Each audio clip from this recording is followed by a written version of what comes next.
Good evening. $13 trillion in wealth has evaporated over the course of the last 2 years.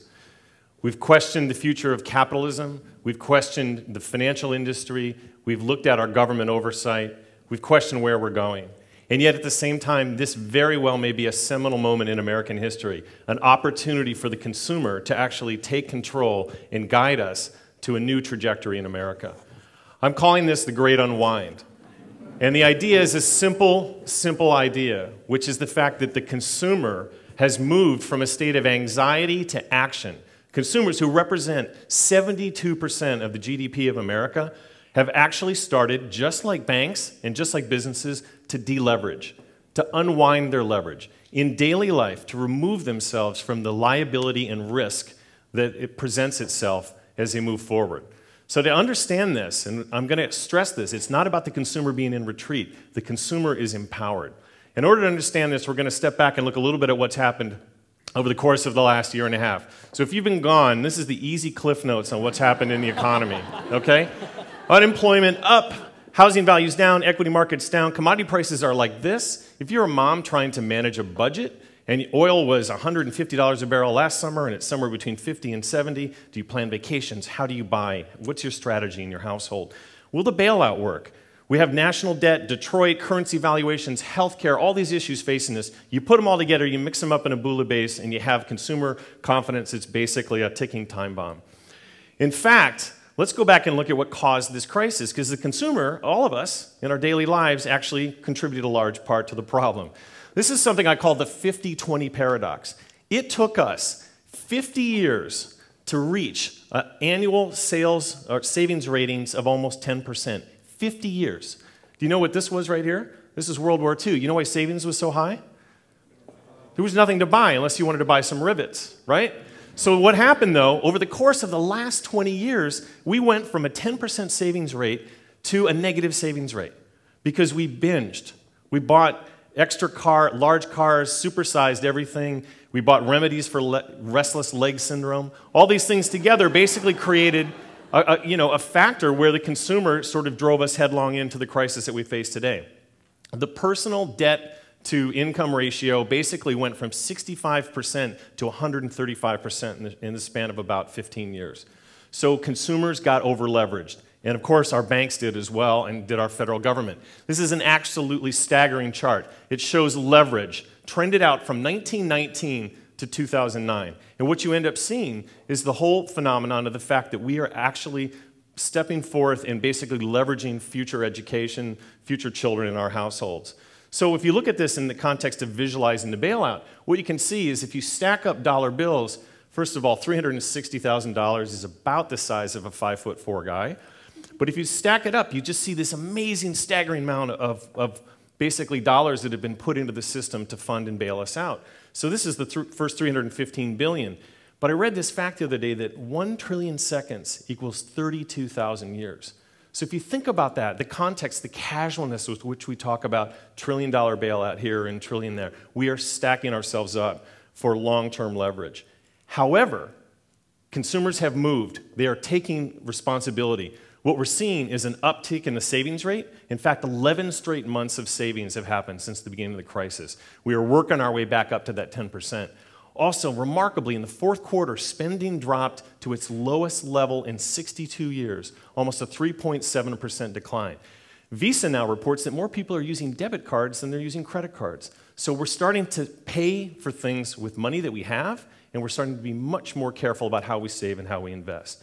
But that's not really the whole story, because this has also been a dramatic time of transformation. And you got to admit, over the course of the last year and a half, consumers have been doing some pretty weird things, because it's been pretty staggering that we've lived through.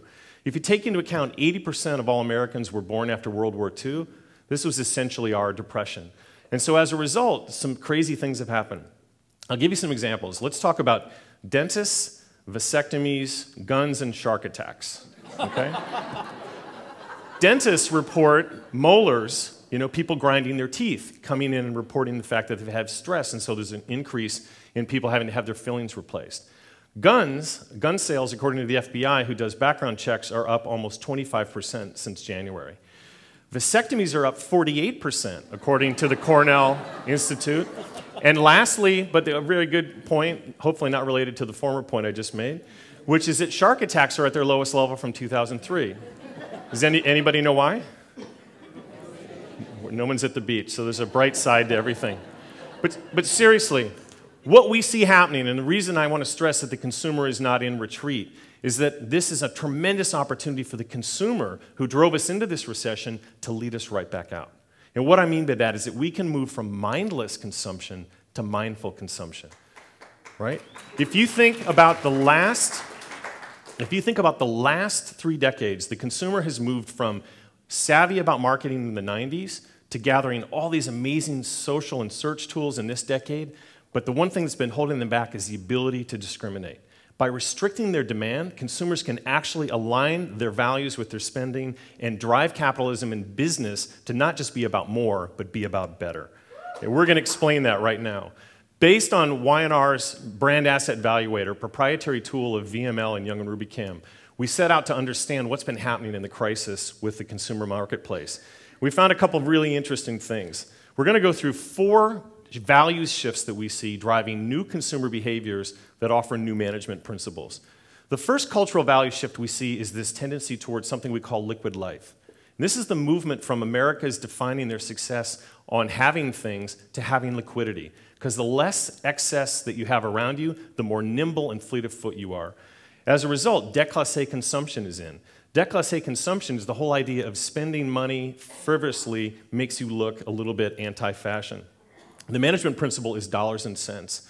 So let's look at some examples of this TedxKc consumption that falls out of this value. First thing is we see something must be happening when P. Diddy vows to tone down his bling. But seriously, we also have this phenomenon on Madison Avenue and in other places where people are actually walking out of luxury boutiques with ordinary sort of generic paper bags to hide the brand purchases. We see high-end haggling in fashion today, high-end haggling for luxury and real estate. We also see just a relaxing of ego and sort of a dismantling of artifice. This is a story on the yacht club that's all very, basically blue-collar yacht club, where you can join the yacht club, but you've got to work in the boatyard is sort of condition of membership. We also see the trend toward tourism that's a little bit more low-key, right? Agritourism, going to vineyards and going to farms. And then we also see this movement forward from dollars and cents. What businesses can do to connect with these new mindsets are really interesting. A couple things that are kind of cool.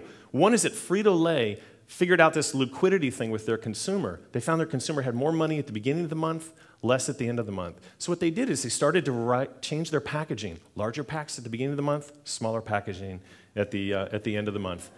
Really interestingly, too, was San Francisco Giants. They've just instituted dynamic pricing. So it takes into account everything from the pitcher matchups to the weather to the team records in setting prices for the consumer. Another quick example of these types of movements are obviously the rise of Zynga. Zynga has risen on the consumer's desire to not want to be locked into fixed costs. Again, this theme is about variable costs, variable living, so micropayments have become huge. And lastly, some people are using Hulu actually as a device to get rid of their cable bill. So really clever ideas there that are kind of being taken a hold and marketers are starting to understand. The second of the 4 values is this movement toward ethics and fair play. We see that play itself out with empathy and respect. The consumer is demanding it. And as a result, businesses must provide not only value, but values. Increasingly, consumers are looking at the culture of the company, looking for their conduct in the marketplace. So what we see with empathy and respect, lots of really hopeful things that have come out of this recession. And I'll give you a few examples. One is the rise toward communities and neighborhoods, an increased emphasis on your neighbors as your support system. Also, a wonderful byproduct of sort of a really lousy thing, which has been unemployment, is a rise in volunteerism that's been noted in our country. We also see the phenomenon, some of you may have boomerang kids. These are boomerang alumni, where universities are actually reconnecting with alumni and helping them with job sharing skills and retraining.